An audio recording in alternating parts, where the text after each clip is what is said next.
Salam sehat, sahabat Satu Pena dimanapun Anda berada. Senang sekali saya Amelia bisa kembali menyapa teman-teman, sahabat Satu Pena di program Ngobrol Bareng Penulis. Ini adalah sebuah persembahan dari Perkumpulan Penulis Indonesia Satu Pena untuk kita sama-sama selangkah lebih dekat mengenal para penulis, para seniman, para sastrawan, penyair, pencipta karya dengan buah pemikirannya, dengan latar belakangnya, juga dengan visi, misi, dan prinsip hidupnya. Dan pada episode kali ini menarik sekali karena kita akan berkenalan bukan hanya penulis rasanya, tapi juga ada dia lekat dengan istilah yang saya juga sebenarnya baru kenal nih. Saya mau mengawali obrolan kita pada episode kali ini dengan sebuah pantun. Jalan-jalan ke pasar seni. Warawiri sana sini sampai jari keriting. Amel dan John hadir di sini mau ngobrol bareng pakar hipnotik copywriting. Ada seorang, Cakep, keren. wah telat nih cakepnya nih. Saya mau memperkenalkan ada seorang, apa kita menyebutnya, nanti kita kenalan deh. Beliau adalah seorang pakar komunikasi alam bawah sadar dan katanya sih sudah lama warawiri di dunia periklanan dari tahun 90-an dan juga pernah bekerja sama dengan banyak brand-brand besar dan kemudian mengembangkan apa yang tadi saya sebut sebagai hypnotic copywriting. Itu juga istilah yang baru sebenarnya saya kenal. Saya mau menyapa, apa kabar nih Akang Asep Herna? Halo, kabar baik Mbak Amelia. Apa kabar Mbak Amel? Juga Pak John. Baik, kabar Saya baik, baik. saya baik. Berbuka ini, jadi kabarnya baik, masih kenyang, Iya betul, segar. segar. Kang, lagi sibuk apa nih belakangan ini? Oh, saat ini selain sibuk bersama komunitas The Writers, juga saya ada menjadi konsultan beberapa brand, baik itu brand besar maupun brand-brand UMKM. Kebetulan memang sejak 2014 saya lebih banyak konsentrasi ke mendampingi brand-brand UMKM itu, Mbak Amel, juga Pak John. Oke. Saya mau mengawali dengan berita aja deh kayaknya untuk kita bisa elaborasi lebih jauh. Mas Bayu barangkali bisa bantu aku tampilkan. Iya, ini dia. Mengutip dari kumparan sih, ini akan ketika menjadi pembicara sebagai ahli hipnotik copywriting. Makasih Mas Bayu. Saya mau mengenal lebih jauh dong, Akang. Ini barangkali juga istilah yang baru dari didengar oleh orang-orang begitu. Apa sih sebenarnya hipnotik copywriting itu? Oke, hypnotic copywriting itu satu metode tentang penulisan iklan yang kalau kita lihat dari katanya terdiri dari dua kata ya, hypnotic dan copywriting. Jadi ini dua gabungan dari dua disiplin ilmu sebetulnya yang selama ini kebetulan saya dalami. Saya basicnya itu sebagai creative director dengan basis copywriter di sebuah advertising yang kemudian begitu tertarik dengan komunikasi, lantas ada satu track komunikasi yang sangat efektif dan bahkan bisa menciptakan hal-hal ekstrim, itu komunikasi bawah sadar ya. Nah, dari disiplin copywriting itu, kalau kita definisikan dulu copywriting, copywriting adalah satu metode penulisan naskah yang sifatnya itu persuasif, yang tujuannya itu untuk membujuk audiens kita atau lawan bicara kita untuk melakukan sesuatu atau bergerak sesuai dengan pesan yang kita lesapkan gitu ya. Nah, jadi sifatnya itu membujuk. Sementara hipnotik, hipnotik itu satu kondisi ketika seseorang berada dalam keadaan sangat sugestif, menerima apapun data yang masuk atau informasi yang masuk, baik itu bohong maupun fakta. Gitu. Itu sifat hipnotik ya. Jadi sangat sugestif, apapun menjadi kebenaran mutlak. Nah, dari dua karakter disiplin itu, maka saya definisikan bahwa hypnotic copywriting adalah satu metode penulisan naskah atau penulisan iklan. Sebetulnya ragamnya atau larasnya bisa iklan, bisa penulisan kreatif, atau bisa apapun gitu ya. Nah, jadi hypnotic copywriting atau hypnotic writing adalah satu metode penulisan naskah iklan yang menyasar track bawah sadar manusia sehingga sifatnya bukan lagi membujuk atau persuasif seperti copywriting, tapi memprogram bawah sadar manusia untuk melakukan tindakan sesuai dengan pesan yang kita lesapkan itu. Kira-kira seperti itu. Jadi Hmm. satu level bahkan beberapa level di atas membujuk atau persuasif, tapi memprogram bawah sadar atau eh, otak manusia kira-kira seperti itu ya. Kalau dalam bahasa yang lebih simpelnya. Jadi itu kombinasi antara hipnoterapi dengan copywriting gitu ya, Kang ya? Secara Antara sederhana. hipnosisme dengan copywriting tepatnya Oke. ya. Ya. Nah, sebelum sampai ke konsep itu, Kang, memang Akang backgroundnya apa sih? Kok bisa sampai pada akhirnya menemukan apa ketertarikan hingga mendalami dari ke apa hipnotik copywriting itu? Oke, kalau dari sisi pendidikan, saya kebetulan sarjana sastra ya, yang mempelajari selain sastra juga linguistik di Kampus UI Depok. Nah, kemudian Apa kan? gimana Pak John? Sastra apa? Indonesia. Iya, persis sastra Indonesia. Oh, tahun berapa? 91 Pak John. Oke. 91. Nah, di situ mempelajari linguistik, kemudian saya tercebur ke profesi sebagai copywriter di beberapa advertising, baik itu nasional maupun multinasional. Nah, saya menggeluti dunia copywriting sampai betul-betul lengkap ya, karena selama hampir 20 tahun saya tercebur di dunia advertising. Di sela-sela itu, karena kita selalu berupaya untuk mencari hal-hal yang sifatnya efektif sekali ya dalam hal komunikasi, saya mempelajari ada satu metode komunikasi, yaitu hypnotism juga neurolinguistic programming, yang notabene komunikasi itu berbeda halnya dengan komunikasi biasa. Perbedaannya apa? Yaitu sasarannya ya. Kalau komunikasi biasa itu menyasar aspek kognisi atau aspek rasional manusia, sementara satu hal yang saya bilang sangat efektif ini adalah komunikasi yang menyasar aspek subconscious, subconscious communication.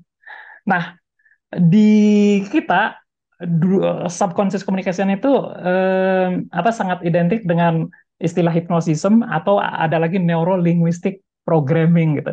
Nah, dari dua background ini, background pendidikan juga profesi saya sebagai copywriter, lantas pengetahuan yang saya dalami dunia hypnotism dan neurolinguistik, saya gabungkan tuh. Saya gabungkan, lahirlah metode yang disebut dengan hypnotic copywriting tadi gitu. Ini Oke. emang baru Kang Asep yang menggabungkan ini. Sebelumnya apakah ada? Sebetulnya istilah itu sudah lama ya, tetapi saya lihat kedua hal itu dari para pendahulu yang sudah menggagas istilah hypnotic copywriting itu, pertama itu tidak dilakukan oleh praktisi yang betul-betul basisnya itu copywriting. Yang kedua, itu juga tidak dilakukan oleh praktisi yang betul-betul memiliki background hypnotism atau neurolinguistic programming. Jadi hypnotic copywriting itu jadi sekedar istilah marketing dari satu metode penulisan saja gitu, yang betul-betul tidak mengeksplorasi proses penulisan baik itu yang bersentuhan dengan copywriting maupun dengan keilmuan hipnosis dalam arti yang real dan sebenarnya gitu. Seperti itu. Tapi itu secara spesifik hipnotik copywriting ya, Kang, bukan hypnotic writing. Um, saya melihatnya hypnotic copywriting dan hypnotic writing itu sesuatu hal yang sama, yaitu sama-sama menggerakkan seseorang untuk melakukan sesuatu yang pesan yang kita sampaikan, pesan yang kita sampaikan. Hanya kalau copywriting itu spesifik ke wilayah komersial saja, ya, ke wilayah seperti promosi, periklanan, branding dan sebagainya. Sementara writing itu bisa mencakup hal yang lebih luas, baik itu creative writing, bahkan termasuk therapeutic writing untuk terapi. Intinya adalah menyampaikan pesan ke subconscious manusia untuk melakukan sesuatu sesuai dengan pesan yang kita sampaikan. Apakah pesan kita pesan terapetik atau pesan kita pesan komersial? Nah, itu dicakup oleh hypnotic writing, jadi lebih luas ya. Cuma intinya sama menurut saya. Baik itu hypnotic writing maupun hypnotic copywriting. Menggerakkan intinya, esensinya. Nih, Mel, maaf, saya potong dikit ya, Kang. Silakan. Sering dengar itu hipnotis ya. Iya, Nah, iya, iya, betul. di jalanan gitu, duitnya diambil apa gitu. Nah, pengertian hipnotik di sini mirip-mirip nggak dengan hipnotis yang dipahami oleh orang awam gitu? Dari aspek metode sama, sama. Cuma kalau yang istilah hipnotik yang dipahami oleh orang awam seperti kita lihat di berita-berita kriminal ya, wah saya ditepuk di jalan kemudian pingsan atau tidak ingat apa-apa, lantas semua uang atau perhiasan yang saya pakai saya lepaskan begitu saja gitu ya. Nah, sesungguhnya berita seperti itu lebih banyak hoaxnya, Pak. Hmm. Jadi kebanyakan kenapa hal itu terjadi itu lebih ke satu atau semacam apologik ya, bahwa dia terlalu malu untuk dikatakan sebagai korban penipuan karena sebenarnya modusnya lebih ke modus penipuan gitu. Karena terlalu mudah menjadi korban penipuan dan sebagainya, akhirnya mencari rasionalitas yang bisa menutupi ke dalam tanda petik keluguannya tersebut dengan kemudian menyebutkan bahwa yang bersangkutan itu korban hipnotik. Karena sesungguhnya metode hipnotik itu tidak bisa untuk dijadikan sebagai alat kriminal. Karena proses hipnotik itu harus terjadi dari dua arah ya Pak ya, yang sama-sama aktif gitu. Yang satu secara subconscious bersedia untuk menerima pesan, yang satu lagi melakukan atau yang sebagai hipnotisnya ya, operator hipnosisnya melakukan serangkaian metode terstruktur tertentu untuk mengirim pesan gitu. Jadi sebetulnya audiens atau si subjek ya, itu sebabnya karena ini dua arah, kita kita istilahkan si audiens itu subjek Pak, bukan objek. Kalau objek itu kan korban ya, tapi subjek itu sebetulnya dia secara aktif menerima pesan gitu. Nah, itu sebabnya si subjek kalau menolak atas pesan yang kita lesapkan, itu nggak bakal terjadi proses hipnotik itu Pak. Ini Kang, kayaknya saya bicara dengan ahli, dengan dosen gitu ya. Kalau secara praktis itu gimana? Mungkin ada contoh nggak Kang? Kalau kita lihat ya Pak ya, eh salah satu metode dari hypnotic copywriting itu, kalau kita lihat di buku yang saya babar ini Pak ya, ada sekitar Saya juga punya, Amel belum punya. iya Pak, ada sekitar 20 pola hypnotic copywriting, yang salah satu di antaranya adalah dengan pemanfaatan rima misalkan Pak. Rima, permainan bunyi ya. Lantas yang kedua mengulang-ulang pesan, repetisi. Sehingga pesan ketika direpetisi, bahkan itu kebohongan sifatnya gitu, itu menjadi sesuatu yang absolut, menjadi kebenaran mutlak gitu ya Pak ya. Nah, salah satu contoh dari wujud hypnotic writing itu adalah mantra yang mewakili kedua pola tadi ya, pola rhyming dan pola apa namanya itu repetisi. Mantra itu ketika dibacakan oleh seseorang itu sesungguhnya 100% mewakili hypnotic writing. Hanya fungsinya menjadi self sugesti, sugesti untuk diri sendiri gitu Pak. Sugesti untuk diri sendiri. Sehingga ketika ada kekuatan yang muncul dari mantra tersebut, itu sebetulnya bukan kekuatan yang hadir dari entitas lain ya, kayak makhluk gaib dan sebagainya. Tapi sesungguhnya itu kekuatan yang dibangkitkan oleh sugesti-sugesti yang ada di dalam struktur mantra tersebut. Contohnya ya, itu sebabnya hypnotic copywriting itu sebutan lainnya adalah mantra modern, Pak, karena ada kesamaan pola dengan dengan tradisional copywriting dengan mantra tadi ya. Contohnya misalnya ada salah satu eh, mantra yang saya temukan di daerah Jawa Barat, karena kebetulan saya orang Jawa Barat ya, namanya mantra Breja Musti. Di situ pesan yang ingin disampaikan adalah pesan yang ingin disampaikan adalah bahwa seseorang ketika mendapat pukulan misalkan, ini saya nggak ngomong ke hal yang sifatnya komersial ya biar dipahami oleh orang banyak saja ya. Pesannya adalah ketika mendapatkan pukulan sekeras apapun, maka pukulan sekeras apapun tidak dirasakan gitu. Sensasi rasanya hilang. Jadi semacam kayak ada aspek anestesi secara total gitu di dalam tubuh kita. Karena sesungguhnya efek hipnotik salah satu diantaranya adalah membangkitkan anestesi, Pak. Kalau kita dioperasi pun kita nggak sakit itu. Salah satu diantaranya. Maka kemudian format struktur kalimatnya seperti apa? Hypnotic language pattern-nya seperti apa? Atau kalau bahasa saya hypnotic writing-nya seperti apa?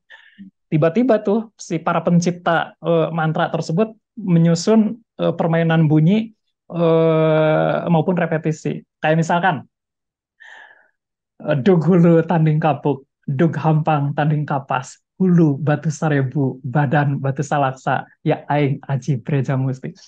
Kalau kita lihat ya, di situ ada bunyi-bunyi vokal kayak permainan permainan vokal, bukan coba vokal, tapi semacam aliterasi permainan konsonan gitu ya, permainan konsonan kayak dug hulu tanding batu, itu kan permainan vokal U ya Pak ya. Kemudian dug hampang tanding kapas. Di belakangnya ada bunyi ang juga beberapa kali diulang ya. Lantas ada beberapa struktur kalimatnya yang juga diulang-ulang, direpetisi, direpetisi. Nah, maka untuk orang yang sebelumnya sudah di framing dengan pesan bahwa ketika kamu membacakan model sugesti atau hypnotic language pattern seperti ini, satu kali atau paling tidak 3 kali, maka kamu ketika kena pukulan seberat apapun atau sekeras apapun, kamu tidak akan merasakan apa-apa. Kira-kira seperti itu, Pak. Nah, Jadi kebal. jadi kebal lah kira-kira ya, jadi kebal. Dan kebal atau daya anestesi itu kita kebas terhadap perasaan apapun gitu, termasuk perasaan ketika disuntik atau kena goresan pisau atau apapun, itu adalah fenomena yang bisa dibangkitkan secara hipnotik. Itu sebabnya misalkan di metode metode melahirkan ya, persalinan, ada yang disebut dengan hypnobirthing. Hypnobirthing itu sesungguhnya pola hypnotic writing yang diucapkan, disugestikan ke seseorang ketika mau melahirkan gitu. Jadi dia tidak perlu lagi memakai obat bius, Pak. Dan itu bisa Oh, diatur. Obat biusnya apakah obat bius total, maksudnya efek biusnya pakai efek bius total atau efek bius lokal gitu. Kira-kira seperti itu. pengetahuan nih buat Amel. Wah, sudah lewat masanya. Sudah lewat itu masanya. Tapi Kang, saya mau mundur sedikit lagi nih Kang. Akang Iya, itu iya, kan iya. lulusan sastra, lalu berkecimpung lama di dunia copywriting, di Ya. advertising dengan banyak brand. Nah, tepatnya pertama kali kapan sih Akang menemukan ketertarikan hingga ingin mengembangkan hypnotic copywriting ini? Oh, terkhusus ke hypnotic writing ya. Ya. Saya sebetulnya sejak kuliah itu saya secara otodidak sudah mempelajari tentang hipnosismenya ya dan neurolinguistic programming ya. Cuma tidak diaplikasikan secara total. Tapi ketika saya gali dan saya kembangkan secara profesional sekitar tahun 2010-an, Mbak Amel, sekitar 2010-an, saya juga mengikuti beberapa pendidikan tentang neurolinguistic programming, juga tentang hipnosisme di beberapa organisasi ya, sampai kemudian mendapatkan certified instructor gitu. Jadi sampai kemudian saya bisa mensertifikasi orang juga untuk Hmm. bisa melakukan hal yang sama gitu secara resmi ya. Oh, Eh, gitu. betul, Kang, kira-kira. certified-nya itu yang pertama kali Akang dapatkan itu dapat eh, siapa? Apa lembaga apa yang mengeluarkan atau organisasi apakah? Ada banyak ya, tapi salah satu di Indonesia yang terbesar adalah Indonesian Board of Hypnotherapy, Indonesian Board of Hypnotherapy, IBH namanya. Itu Hmm. salah satu organisasi terbesar di Indonesia yang pesertanya rasanya lebih dari 17.000 orang ya, di seluruh Indonesia. Lebih bahkan 17.000 orang itu saya tahu tahun 2014-an, berarti kalau sekarang udah berlipat-lipat ya. Udah berlipat ganda. Nah, Iya, sekarang iya, Akang iya. bisa apa? Memberikan sertifikasi berarti sudah sampai pada tahapan seperti itu. Iya, ya betul, betul. Sampai Wah. sertifikasi sampai level advance ya. Jadi kalau mau Oh, belajar silakan tuh. Private juga bisa. Dan memang Anda saya sudah banyak alumni gitu ya. ada berapa ini? Berapa tingkatan memang, Kang? Sampai 3 tingkatan. Jadi kalau Hmm. tingkat basic itu, ini kalau mempelajari hipnosismenya ya, bukan hypnotic copywriting. Kalau hypnotic copywriting itu lebih spesifik lagi. Kalau mempelajari tingkat basicnya itu, eh, ketika selesai, seseorang itu berhak mendapatkan gelar non akademik ya. Mungkin pernah dengar CH gitu. CH itu singkatan dari Certified Hypnotist. Jadi Oke, pernah dengar saya operasional CH. hipnotis yang tersertifikasi. Nah, itu basic itu. Tapi dengan basic saja sebetulnya kita bisa mengembangkan metode itu. Dan hypnotic copywriting bahkan bisa dikembangkan oleh seseorang yang cuma mendapatkan skill basic saja gitu ya. Nah, lantas yang kedua, tingkat lanjutan itu skill hipnosis ya, diaplikasikan pada kebutuhan-kebutuhan terapeutik. Jadi itu dikombinasikan dengan teknik-teknik psikoterapi, teknik-teknik penyembuhan, empowerment dan sebagainya gitu. Nah, itu disebutnya hipnoterapi ya, skill hipnoterapi. Jadi terapi dengan menyasar subconscious itu ya, subconscious. Terapi dalam kondisi hipnotik disebut hipnoterapi. Nah, itu di level lanjutannya. Nah, ketika seseorang sudah menguasai itu, maka berhak atas sertifikasi. Mungkin kalau pernah dengar CHT, CHT itu Certified Hypnotherapist. Ketika seseorang sudah mendapatkan sertifikat CHT, dia sudah berhak ya untuk membuat klinik dan sebagainya, praktik hipnoterapi maksudnya. Nah, level ketiga itu level ketika seseorang sudah berhak untuk mensertifikasi certified instructor untuk jadi master hipnoterapi lah kira-kira. Termasuk berhak untuk mengajarkannya juga ke orang-orang. Oke, berarti Kang Asep sudah di tahapan itu ya. Iya, iya, iya. Berarti sudah banyak nih muridnya, Kang. Sudah banyak. Apa biasanya konsep apa sih bentuk training atau konsep pengajaran yang ditawarkan Kang Asep itu seperti apa sih? Em, Kalau setiap basicnya itu kayak misalkan untuk seseorang mendapatkan sertifikat hipnotis, ini pembahasannya jadi agak sedikit keluar dari hypnotic copywriting ya, tapi memang untuk mempelajari hypnotic copywriting kita harus menguasai semua itu gitu. Nah, eh, di tingkat basic itu kita harus memiliki kemampuan untuk mentransisikan kesadaran manusia ya. Jadi kesadaran manusia itu kan terdiri dari dua level dari aspek, kalau kita simplifikasi.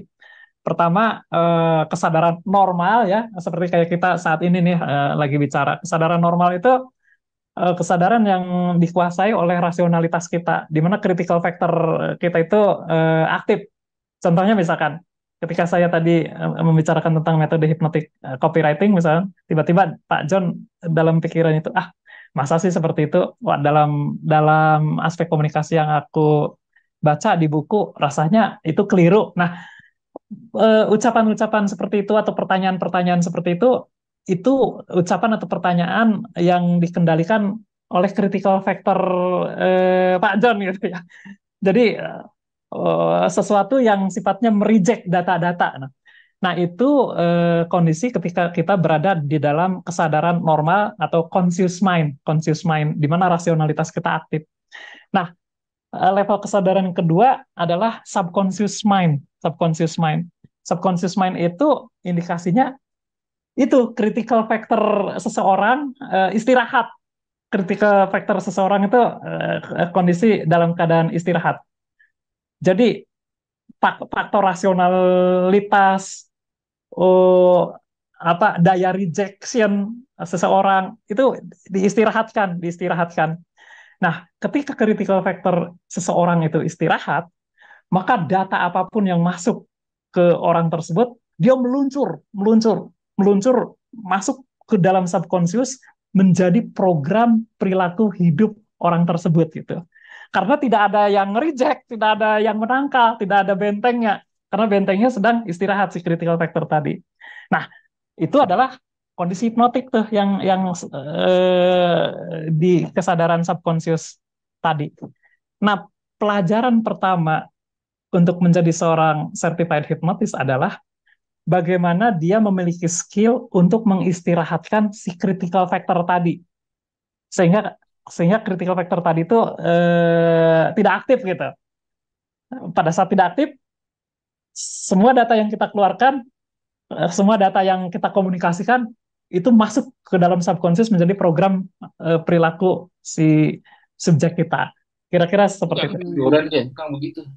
Jadi, Jadi kalau nggak menolak kan lama-lama ketiduran dia nggak.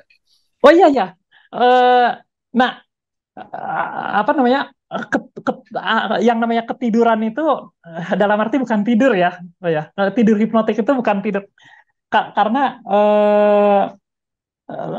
ketiduran itu kalau di dalam bahasa apa parameter frekuensi otak manusia ya. eh, Otak manusia itu kan terdiri dari empat lapisan lagi nih Pak. Yang pertama frekuensi beta. Frekuensi beta itu ketika rasionalitas kita aktif gitu Pak. Kayak saat ini kita sekarang nih. Kemudian ketika rileks sedikit, apakah kita habis wudhu atau makan siang atau nongkrong di toilet dan sebagainya, frekuensi otak kita itu sedikit lebih rileks Pak. Yang disebut dengan frekuensi alfa Pak. Frekuensi alfa. Nah, frekuensi alfa itu kalau dalam ilmu fisika itu di saraf kita itu kan mengalir listrik ya Pak ya. Yang sifatnya itu berputar Pak, searah jarum jam. Putarannya itu cepat. Nah, kalau beta tadi yang dalam fisika dan kita sadar seperti ini nih, itu putarannya sekitar 24 sampai 12 putaran listrik per detik Pak. Jadi cepat sekali. Zzz, makin cepat kita makin sadar gitu, rasionalitas kita makin kuat. Nah, ketika kita rileks sedikit, frekuensi putaran listriknya itu turun sedikit menjadi 12 sampai 8 putaran listrik per detik. Itu frekuensi apa, Pak? Contohnya misalkan ketika kita habis wudhu, ketika kita berdoa, agama apapun ya, ketika kita makan siang, ketika kita ngelamun, Pak. Nah, itu kita udah turun tuh di frekuensi alfa. Dan itu kita sudah kondisi hipnotik, Pak, di frekuensi alfa itu, yang ringan itu ya. Nah, kalau rileksnya makin dalam, itu masuk ke frekuensi theta. Nah, putaran listrik di saraf kita itu antara 8 sampai 4 putaran listrik per detik. Tanda theta itu seperti apa? Kayak kita dari saat mau tidur, Pak, dia ketika kita ngantuk berat, yang udah beratnya sekali ya, sampai kemudian 30 menit pertama kita tidur, Pak. Itu kita berada di kondisi theta. Orang mimpi itu seseorang itu sedang berada di kondisi theta 8 sampai 4 putaran listrik per detik. Nah, kalau tidur pulasnya nggak gerak sama sekali ya, itu frekuensi delta namanya. Di otak kita putaran listriknya sekitar 4 sampai 0,1 putaran listrik per detik. Itu udah tidur pulas. Nah, orang yang tidur pulas itu bukan dalam kondisi hipnotik sehingga tidak bisa disugesti. Tidak bisa kita kasih pesan orang yang lagi tidur pulas itu, Pak. Nah, tadi kata Pak John, oh berarti kita bisa sampai tidur dong kalau terus kita transisikan kesadarannya. Betul, bisa sampai tidur, tapi yang tidur tidur efektif yang masih bisa kita sugesti itu paling dalam adalah tidur teta tadi, yang sampai tidur mimpi itu masih bisa kita sugesti. Kalau udah tidur pulas itu nggak bisa kita sugesti, Pak. Orang nggak bisa diprogram pada saat ketika tidur pulas. Kan saya belum mudeng ini ya soal misalnya jadi penulis gitu ya belajar gitu, apakah dia menjadi tambah produktif, tambah dalam tulisannya atau bagaimana ya?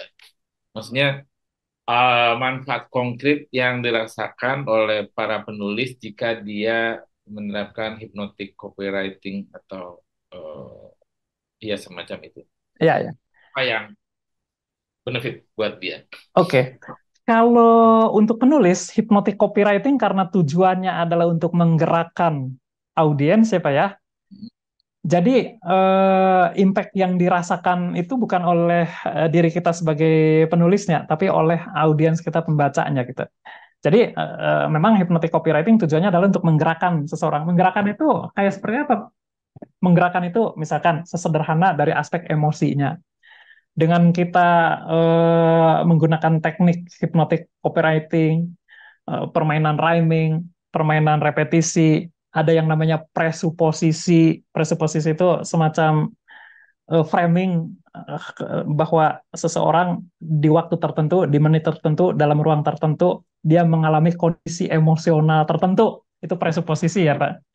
Nah, nah itu bisa kita buat, bisa bisa kita masukkan ke dalam metode penulisan kita, baik itu metode penulisan kreatif seperti kita bikin puisi dan sebagainya misalkan, eh, atau metode penulisan copywriting ya untuk agar orang action membeli produk kita dan sebagainya.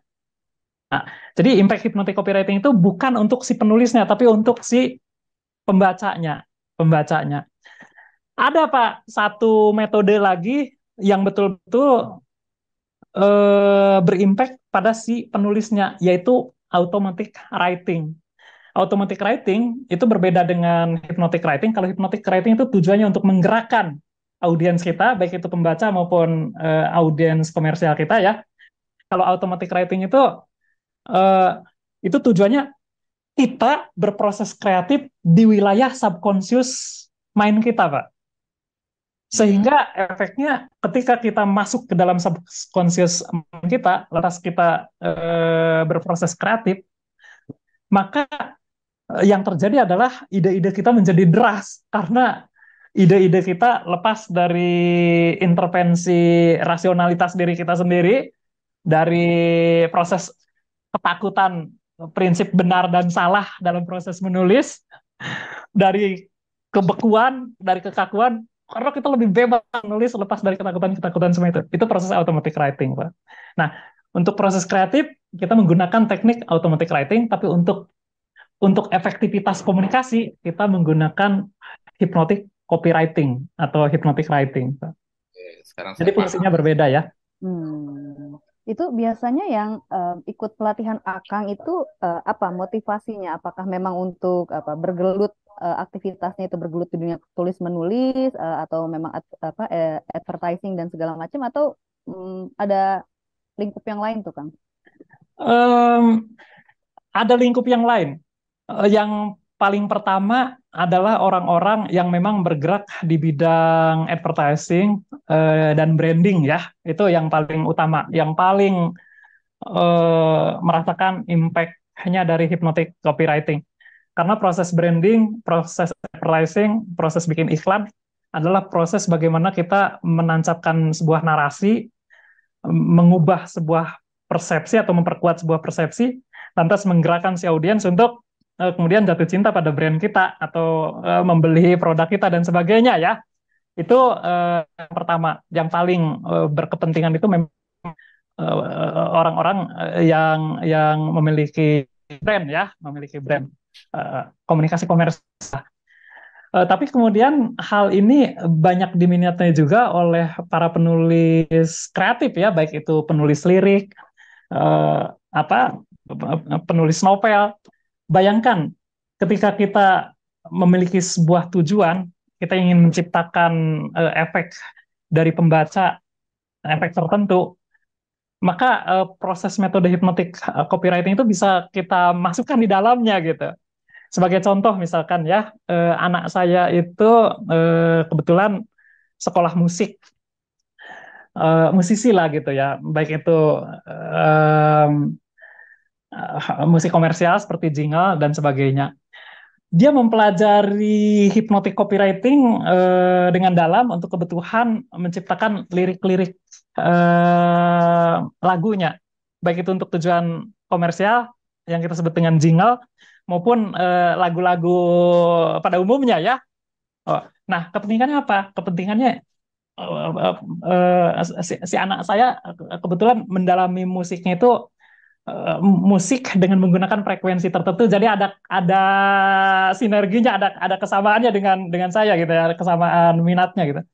Nah, eh, lirik sebuah lagu ketika dibuat dengan struktur hipnotik, kemudian digabungkan dengan nada-nada yang juga memiliki teknik hipnotik tertentu dengan memainkan proses frekuensi binauralnya ya di dalam eh, proses membuat komposisi musik ya, maka yang terjadi adalah musik plus lirik tersebut betul-betul menjadi konsumsi subkonsius si pendengarnya gitu. Oh, tujuannya bisa untuk apapun, untuk menciptakan kedamaian, untuk menciptakan efek terapeutik. Misalkan kalau liriknya tentang permaafan, maka dibikin sedemikian rupa untuk bagaimana orang menjadi lapang gitu memaafkan, atau liriknya untuk tujuan apapun, termasuk termasuk tujuan negatif ya, kayak misalkan menciptakan stres dan sebagainya, tinggal frekuensinya aja kita mainkan dengan frekuensi di gamma misalkan, yang putarannya lebih cepat di atas putaran frekuensi apa yang tadi saya sebut beta, itu efek stres itu yang terjadi gitu. Nah, hal-hal seperti itu yang bisa kita lakukan dengan metode hypnotic writing ini gitu. Jadi Oke. motivasinya ada banyak. Kang, Menggerakkan dalam arti aspek komersial maupun menggerakkan dalam arti menggerakkan emosi kita untuk berjuta-juta kali lipat hanyut di dalamnya ya, kira-kira. Itu menarik, Kang. Saya sejujurnya menjadi tertarik nih, Kang, untuk bisa apa? Saya juga masih belajar menulis dan rasanya apa pesan-pesan itu bisa tersampaikan dengan maksimal dengan cara Betul. hypnotic writing ini.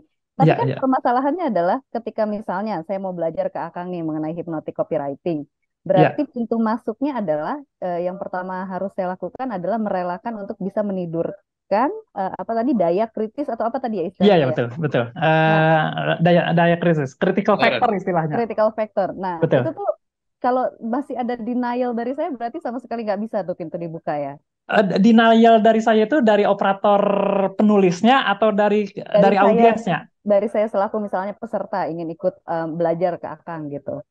Oh, artinya untuk Saya menjadi pribadi. hypnotic writer gitu ya? Enggak, untuk belajar hypnotic writer, misalnya outputnya saya mau belajar menulis novel begitu ya. Ya, ya, ya. Apa? Tapi saya apa ya enggan untuk bisa menidurkan daya kritisnya itu, atau memang dari akangnya ada metode sendiri untuk apa ya untuk membantu orang yang punya penolakan untuk menidurkan daya kritis, kan ada juga yang tipikal seperti itu ya. Saya sepertinya tipikal seperti itu tuh Akang.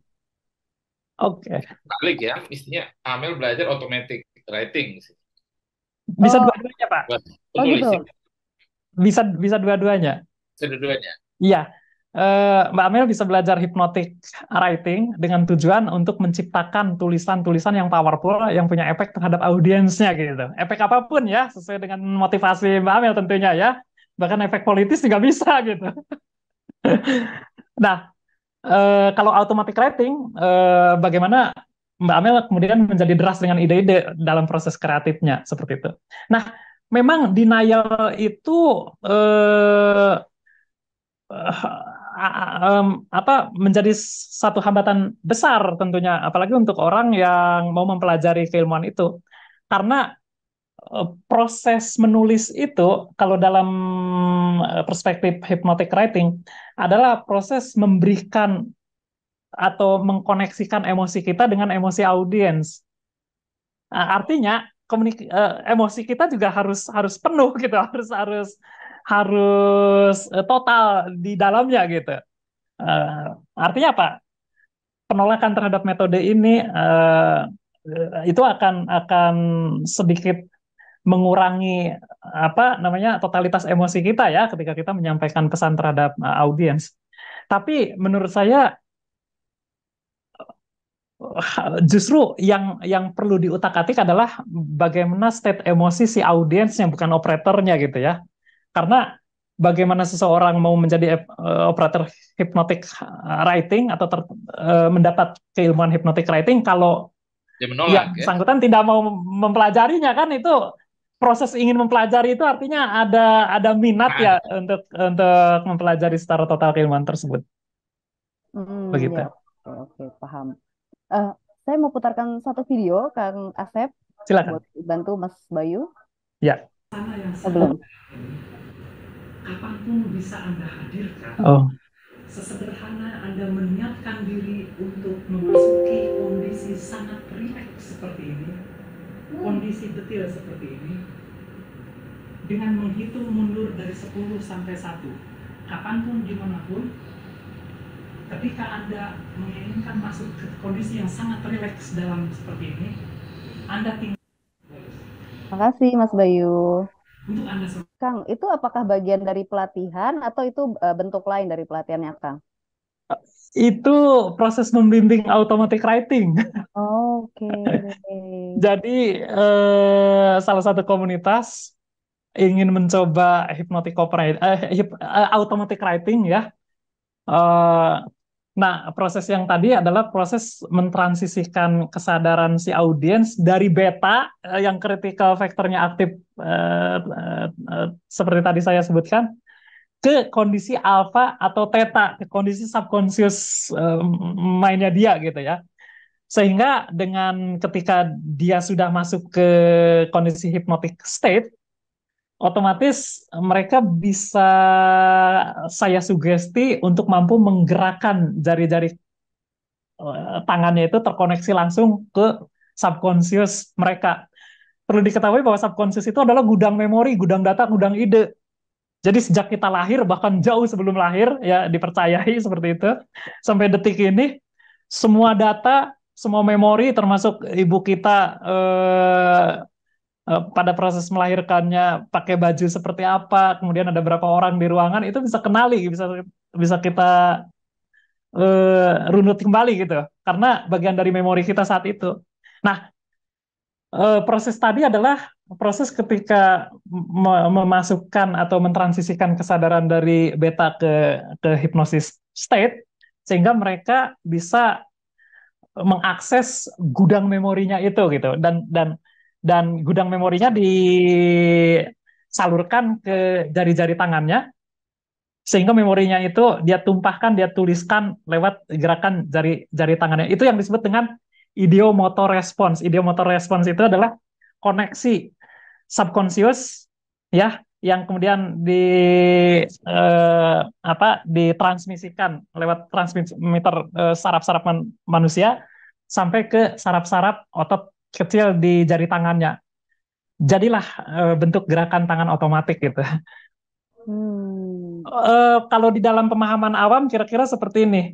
Pada saat kita takut atau pada saat kita jatuh cinta, gemetar ya dekat seseorang yang kita cintai, itu sesungguhnya kita sedang mengakses subconscious kita. Kok tiba-tiba perasaan kagum atau perasaan takut atau perasaan marah juga mungkin ya, tiba-tiba kok membuat jari-jari tangan kita gemetar. Rasional kita bilang, berhenti, gemetar, tapi malah makin gemetar. Nah, itu yang disebut dengan ideomotor response, koneksi antara jari-jari tangan kita ke subconscious kita gitu. Jadi yang mengendalikan kita itu subconscious kita. Nah, proses yang tadi itu proses automatic writing seperti tadi. Oke, menarik. Abang John, boleh liatin bukunya dong sebentar yang tadi Abang John beli.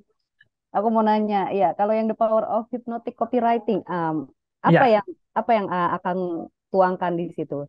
Sedangkan kalau untuk belajar kan kita harusnya pelatihan langsung begitu tatap muka. Nah kalau di buku ini apa yang akan tuangkan? di buku ini membabar secara total semua tentang hypnotic copywriting ya, dari pengertiannya sampai dasar-dasarnya. Dan di dalamnya juga ada prakteknya juga di guide bahkan sampai ke apa, di sini ada QR kalau tidak salah ya, untuk mencontohkan masing-masing dari pola-pola hipnotik writing tersebut ya, sehingga sebetulnya kalau kita baca di sini udah kayak kita masuk ke pelatihan offline saja gitu, Mbak Amel. Udah komplit ya satu buku ya. Betul, bahkan beberapa alumni bilang, wah Kang, gue nyesal jadi ikut offline workshop lu terlalu boros kata. Menumpahkan semuanya di sini gitu. Tapi pernah dicoba, Kang. Orang baca aja bisa gitu melakukannya. Oh pernah. Karena memang eh, ini motivasi membuat ini itu bahkan bukan dipicu oleh kegiatan workshop offline saya, justru oleh workshop via WA Pak, yang notabene texting gitu kan ya, via teks. Nah akhirnya materi yang sudah saya kumpulkan dalam bentuk teks-teks WA itu, yang notabene bentuknya adalah praktik dan sebagainya gitu Pak, eh kami susun sedemikian rupa, kami rewrite lagi, jadilah buku ini gitu Pak. Oh, Itu menarik. itu ini salah satu bagian dari eksperimen juga, dan terima kasih ketika kasus COVID ini semakin intens karena pelatihan menjadi via online atau WA ya Pak ya. Jadinya hypnotic writing yang esensinya adalah penulisan gitu ya, menjadi semakin dekat dengan ruhnya penulisan gitu, karena saya mengajarkannya via tulisan, termasuk menciptakan efek hipnotik yang dirasakan oleh pesertanya juga via tulisan, Pak. Wah, jadi langsung langsung dibuktikan melalui bukunya ini lewat tulisan ini ya, Kang. Betul, betul. Betul. Itu Ini ya, Jadi di dalamnya ada permainan mental juga nanti kalau mau baca. Ada permainan hipnotiknya juga. Abang John mau belajar itu kayaknya tuh. iya. Jadi gini, Kang. Kalau misalnya kita menentukan kita pengen efeknya gini, gini, gini, gini. Untuk mengukur itu sukses, bagaimana caranya? Misalnya Em, writing untuk iklan ya.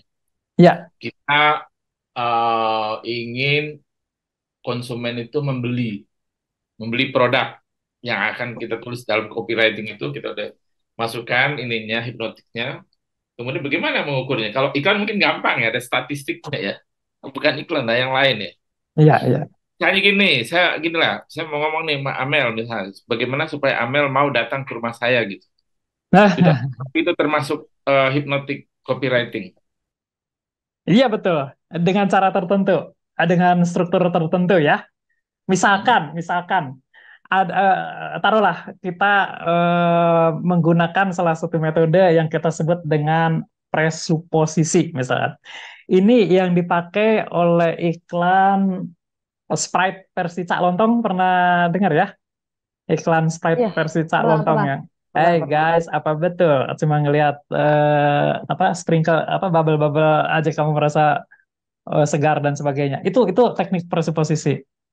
Nah, misalkan untuk menggerakkan Pak Amel misalkan ya dalam format seperti ini dengan pakai teknik presuposisi. 30 menit setelah diskusi via Zoom ini selesai, disadari atau tidak, jari-jari tangan Mbak Amel tiba-tiba siap membuka handphone dan menulis WA khusus untuk saya. 30 menit. Itu presuposisi. Presuposisi itu artinya memframe seseorang untuk melakukan sesuatu di waktu tertentu. Tadi kan 30 menit setelah Zoom ini selesai, kira-kira ya. Di waktu tertentu, di ruang tertentu. Ruang tertentunya dimanapun. Nah, kalau saya kembalikan ke contoh dalam kasus iklan, ada dua yang saya tangkap. Ya, yang pertama tadi saya sebut salah satunya iklan Sprite. Kira-kira skripnya seperti ini ya, walaupun tidak pas. Hai guys, apa betul hanya ngelihat bubble saja kamu merasakan segar bla bla bla bla bla bla bla, ngomong. Gayanya juga dengan gaya nada yang datar dan itu memenuhi 100% hypnotic writing. Terus ada satu kalimat presuposisinya seperti ini. Mungkin kamu nggak percaya apa yang saya ucapkan, tapi lihat selama 20 detik, nah ini presuposisinya. Selama 20 detik kamu nongkrongin terus ini iklan, dan setelahnya tiba-tiba saja kamu jadi haus. Itu presuposisinya, itu dalam 20 detik kamu tongkrongin terus iklan ini, dan setelahnya kamu menjadi tiba-tiba haus. Apa yang terjadi? Nah, ini salah satu efek dari untuk menjawab pertanyaan Pak John ya. salah satu yang terjadi di dalam beberapa workshop saya mendapatkan 4 korban yang nge-report ke saya. Kan, istri saya itu benci sekali dengan soft drink, dengan yang ini ya, katanya nggak sehat dan sebagainya gitu. Setiap kali saya beli pasti dimarahin, anak saya beli pasti dimarahin. Tapi tiba-tiba dia nyetok itu Sprite di kulkasnya gitu. Itu efek ekstrim dari hypnotic writing, Apa yang Pak. terjadi? Apa yang dilakukan dia sehingga istrinya men-stop Sprite? Eh, jadi dia terpapar, pertama terpapar dengan iklan itu ya. Kedua, yang menjadi trigger itu setiap apa namanya tuh dia melewati billboardnya juga kan terintegrasi ya dengan iklan TV-nya. Apa namanya tuh segernya apa segernya nyata atau nyata segernya atau apa gitu. Nah, yang menjadi pemicu utamanya, dia kebetulan saya gali juga ya. Kok tiba-tiba seperti itu? Gimana ceritanya? Jadi ceritanya begini. eh, Istri saya walaupun sudah terpapar oleh iklan itu awalnya tidak tidak tidak mengalami tanda hal-hal aneh ya. Tapi kemudian kantornya mau pindahan. Nah, begitu mau pindahan karena berdebu dan sebagainya, karyawan di kantor sibuk pada packing dan lain-lain. Nah, si istrinya itu istirahat keluar, jalan-jalan gitu ya. Masuk ke satu minimarket ada ini Pak, ada promo promo soft drink itu. Kalau tidak Pak, beli ini gratis bla bla bla gitu. Pokoknya promo. Nah, awalnya dia wah coba deh aku beli deh barangkali teman-teman di kantor mau kali gitu biar segar bla bla. Nah, eh, dia terpicu untuk membeli itu awalnya di situ tuh Pak. Kemudian beli, kemudian tiba-tiba dia sejak itu menyetok si soft drink tersebut dengan tiba-tiba menjadi semacam kayak ada kesadaran dari internal dirinya saja, Pak. Mereka dia tidak berpikir untuk dia gitu, tapi barangkali untuk nyetok aja gitu, intinya untuk nyetok aja gitu, Pak. Dan itu lebih dari 1 orang. Banyak nih korbannya nih, Kang. Dan ada kasus satu lagi nih, Apa yang tuh? kebetulan murid kita yang membuat skripnya. Mungkin pernah perlu saya sebutkan brandnya atau nggak boleh ya? Nggak boleh ya? Boleh atuh. Oke, Sebut aja. Heeh. ya. Em, Mungkin pernah aware terhadap satu iklan billboard ya di Kuningan. Eh, Billboard salah satu ojek online. Yang isinya itu dia keluar dari pakem. Biasanya billboard itu mini kata dan hanya visual saja. Tiba-tiba ini billboard isinya teks semua ya, teks semua, Kayaknya saya teks tahu deh. semua. Heeh. Iya, dan itu sempat viral. Eh Copywriternya salah satu santri gitu. Oh, iya iya Nah, iya. isinya isinya teks semua. Kira-kira isinya seperti ini. Kalau di dalam buku di sini itu menggunakan metode yang namanya transdirectional searching, Pak. Di situ ada metode transdirectional searching itu adalah membajak memori si audiens untuk Hmm. masuk ke memori baik itu masa lalunya maupun masa datangnya. Hmm. Nah, format teks di billboard itu kira-kira seperti ini. Ada tiga eh, atau 4 proses trends di dalamnya. Yang pertama adalah hey kamu yang sedang terjebak macet di sini karena kebetulan jalurnya itu kita biasa terjebak macet setengah jam di situ ya. Hmm. Nah, hey kamu yang sedang terjebak macet di sini, bayangkan apakah lu akan begini terus setiap hari begitu datang ke kantor telat harus merunduk-runduk di depan bos kamu. Dan setiap orang yang membaca pasti proses pemaknaannya itu dikaitkan dengan pengalaman masing-masing dia kalau telat masuk kantor. Ada 1.000 orang yang lewat situ, 1.000 pengalaman yang berbeda, mengalami sensasi yang berbeda pula gitu ya. Bagaimana telat ke kantor? Mungkin dipotong uang makannya gitu, mungkin dimarahin bosnya, mungkin diledek temennya dan sebagainya. Saya sendiri pernah kerja di Dentsu ya, perusahaan Jepang, advertising. Jepang itu masuk kantor itu jam 8 pagi. Sementara saya dari Bogor, datang itu biasa jam 11 terus, gitu. Jam 11 siang gitu. Nah, ketika saya menapakkan kaki di kantor, sementara orang lain lagi pada ngetik, tik, tik, tik, saya baru sampai dan rasa itu melayang sekali. Nah, setiap orang yang baca teks tuh, coba bayangkan bagaimana perasaan kamu setiap pagi telat terus nyampe kantor gitu. Nah, kita dibajak ya untuk mengingat hal-hal yang menyebalkan tersebut ketika masuk kantor atau yang traumatik atau yang tragis lah gitu ya. Tiba-tiba di teks berikutnya, lah kamu masih terjebak juga sekarang gitu.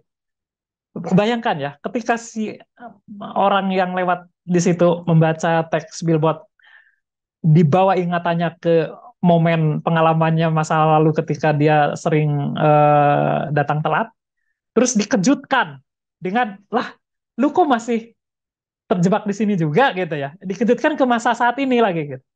Terus di bawahnya lagi ada teks, coba sekarang bayangkan kalau saat nanti pulang, kamu pulang tepat waktu. Bagaimana kamu masih bisa menghirup aroma kopi yang disiapkan oleh istri kamu gitu. Nah, memori kita kan dibajak ke mimpi kita ya kalau pulang tepat waktu, ke momen bahagia di rumah kita gitu. Bagaimana tangan kamu masih bisa menyentuh tangan baby kamu kalau kamu udah punya anak gitu. Wah, dibawa mimpi gitu. Terus setelah dipanjangin lagi kita dibuai dengan mimpi, tiba-tiba, nah, kamu masih terjebak di sini juga. Jadi di situ ada 4 trends. Pertama, trends tragis. Kedua, dikejutkan lagi kamu masih terjebak di tempat ini. Kemudian trends ketiga, dibawa ke mimpi kalau kita pulang tepat waktu. Trends keempat, kita dikejutkan lagi. Kamu masih terjebak di sini. Di ujungnya, ketika kita sudah mengalami 4 kali trends, di ujungnya ada call to action. Sudah kalau gitu, gojekin aja gitu ya. Tagline-nya kan gojekin aja. Iya, iya, iya, iya. Efek es krimnya ada lagi di situ, Pak. Mbak Amel. Apa tuh? Murid saya juga. Jadi si orang tersebut terjebak, lagi bawa mobil ya, terjebak di wilayah tersebut.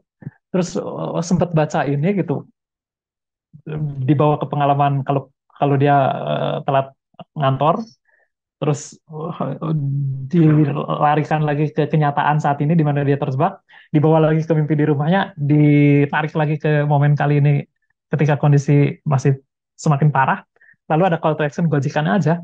Apa yang terjadi? Dia masuk ke dalam proses trance-nya, stresnya berlipat-lipat, dia parkirkan itu mobil di pinggir, akhirnya dia panggil ojek online. Mobilnya ditarik sama dishub. Oh, karena Nah, parkir sembarangan. betul. Itu saya sempat ingatkan sih kreatornya. Wah, kamu kacau. Proses hipnotik copywriting itu harus kita lakukan dengan sebijak mungkin. Iya, iya, iya, iya. Dengan Tapi sebijak mungkin. itu cerdas sekali itu ya, kombinasi antara apa namanya kemampuan copywriting dengan lokasi yang sesuai. Karena kan Oh iya, tempat betul. macet ya. Jadi Betul, sempat betul. baca sampai ke alinea terbawah. Kalau di tempatnya nggak begitu macet, rasanya kurang kurang masuk gitu ya. Betul, betul. Itu kalau di dalam ilmu advertising namanya ambience marketing. Jadi satu kreatif yang diintegrasikan atau dikaitkan dengan waktu dan ruang tertentu. Waktu dan ruang tertentu. Jadi kita manfaatkan keadaan sekitar dan sebagainya. Iya, iya, iya, menarik. Abang John mau coba Iya belajar nih, bukunya aja nih. harus belajar minimal basic dulu ya. Bukunya kayak kita lahap dulu aja bukunya tuh Abang dan udah beli 2. Iya nih, sebenarnya saya beli satu dikasih bonus satu kayaknya. Ah, iya, iya. Kayaknya buat saya deh tuh. Terima kasih. Iya, buat kamu nanti saya bawain dari Sabtu, Mel. Baik. Kayaknya waktu kita udah saatnya baca puisi nih, Kak. Oh, oke. Ngobrolin soal apa? Hipnotik Ini ada copywriting. hubungannya nggak dengan hypnotic writing puisinya? Saya kebetulan di bikin page namanya Street Poetry yang di dalamnya itu poetrapi juga sih Pak ya. Ada beberapa puisi yang mengandung efek terapeutik. Hmm. Oke, saya ada satu puisi Pak, Oke. tapi ini puisi deskriptif ya. Memang ditujukan untuk anak saya ini kebetulan nih. Oh, Saya menarik. buat tahun 2019, 27 Desember. Saya lahir di satu daerah yang masih berkabut. Jadi betul-betul kabut itu bisa menghalangi kita dalam jarak 5 meter gitu. Kita nggak bisa memandang teman kita di jarak 5 meter.